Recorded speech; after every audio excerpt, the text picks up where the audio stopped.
11월 1일 오늘 하나님의 말씀은 고린도전서 14장 말씀입니다. 1절로 5절 말씀.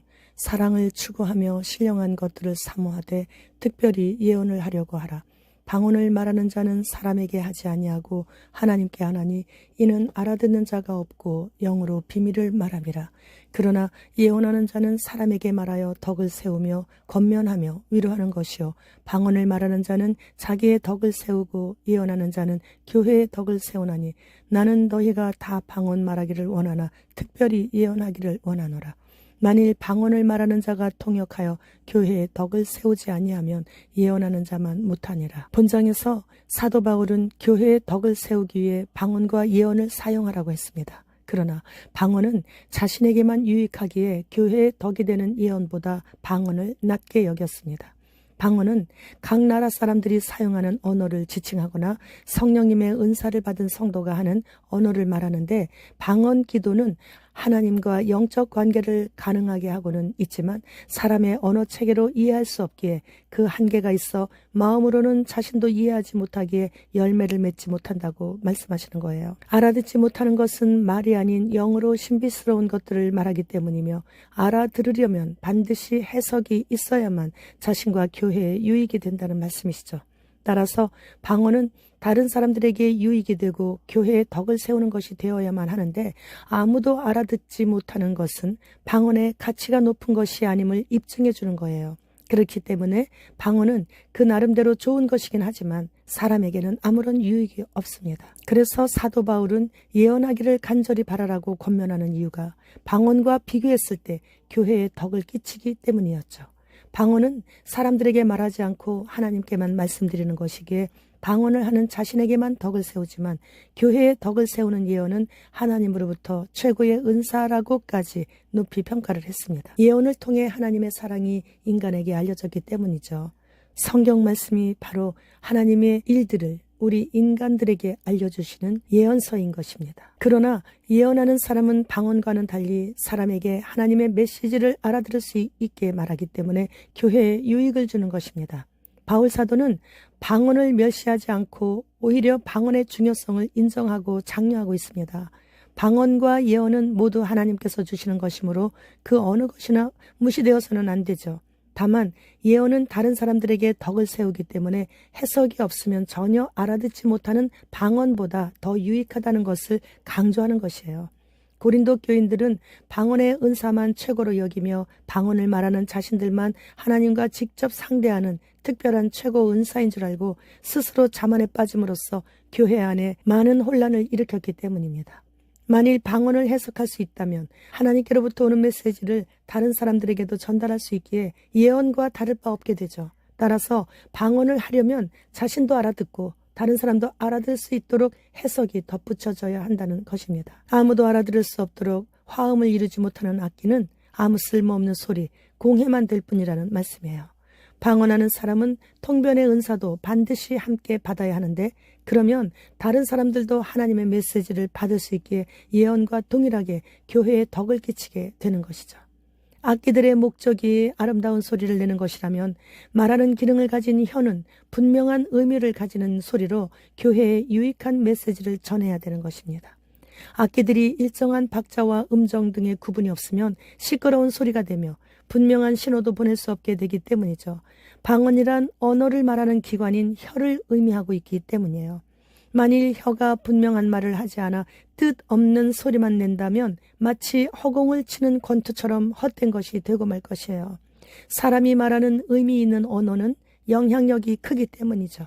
따라서 예언과 방언 문제에 대한 결론은 방언을 말하려면 해석을 하고 덕을 세우기 위해 예언하기를 더욱 힘쓸 것을 고린도 교회 성도들에게 바울은 권면하고 있는 것입니다. 바울 사도 자신은 다른 사람들보다 자신이 더욱더 방언을 많이 하고 있어 하나님께 감사하다고 했는데, 바울 사도는 12개 족속의 언어를 하고 있었기에 다른 사람들보다 더 방언을 많이 한다고 하나님께 감사하다고 한 거예요.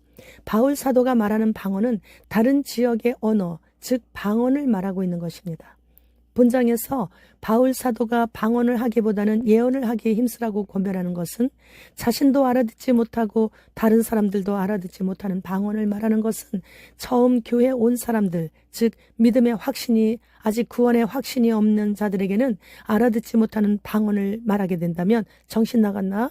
미쳤나? 하면서 시험에 들거나 교회를 떠나갈 수도 있기에 통변되지 않는 방언은 교회의 덕이 되지 않지만 예언은 처음 교회에 나온 사람들이나 오래된 신자들에게 책망을 하며 사람이 지니고 있는 죄성을 드러내고 마음에 숨긴 것이 다 드러나게 됨으로 인해 하나님의 말씀으로 잘 가르칠 수 있고, 그래서 사람이 가지고 있는 죄성과 불결함, 나약함 등이 그대로 드러나게 하여 성령님을 통해 죄를 회개케 하기에 교만한 상태에 있었던 그런 사람들을 깨우쳐 하나님으로 인정하고 겸손히 자신을 낮추어 얼굴을 땅에 대고 하나님의 임재하심에 가슴 벅차하며 신앙생활을 점검해 볼 수 있기에 교회의 불신자들에게도 유익하기에 예언에 힘쓰라고 말씀하셨던 것입니다. 따라서 방언 기도를 할 때는 본인이 이해하고 알아들을 수 있는 모국어로 기도하는 것을 권장하지만 예언에 더 힘쓰라는 말씀이세요. 34절로 36절 말씀.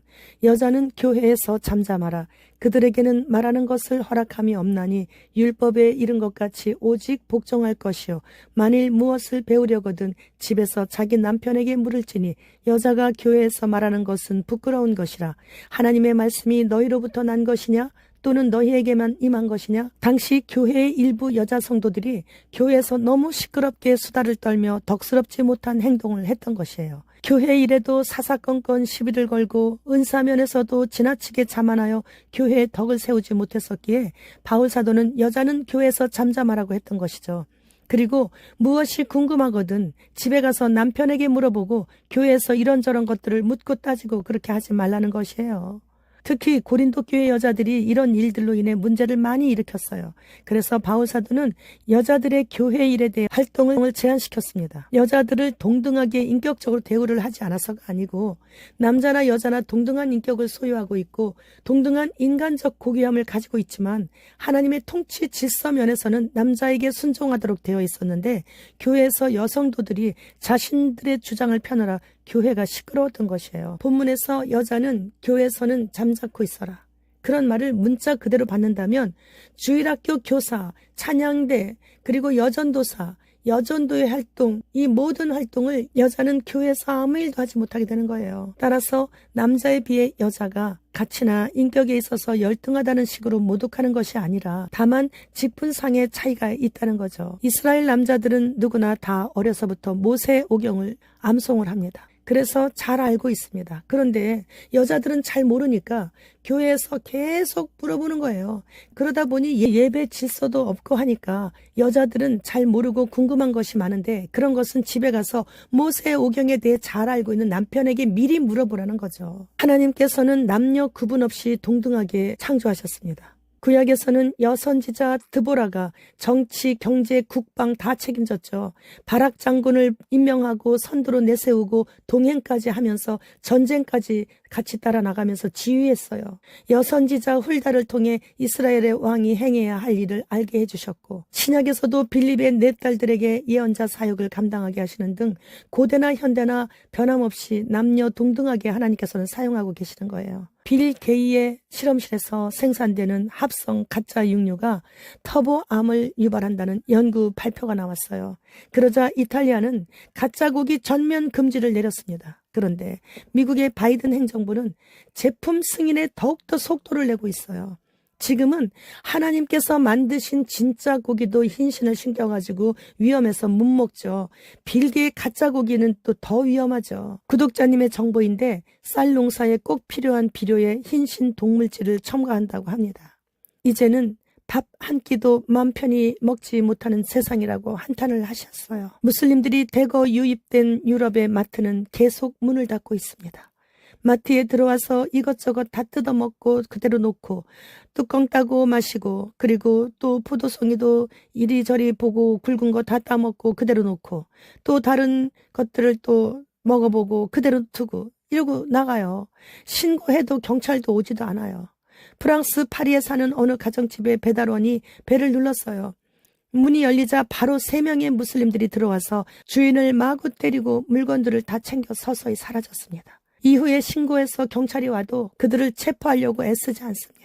러시아에 무슬림들이 많이 거주하고 있는 다케스탄 공화국 공항에 이스라엘에서 비행기가 도착하자 무슬림들이 공항 문을 부수고 유대인들을 다 죽이겠다고 쳐들어와서 전쟁 같은 상황이 벌어졌습니다. 우리나라도 여기저기 이슬람 사원들이 많이 서 있고 대구에도 들어서려고 하는데 대구 시민들의 반대를 하며 시위를 하자 홍준표 시장이 시위자들에게 화를 내며 사원을 짓도록 그냥 밀어붙이고 있어요.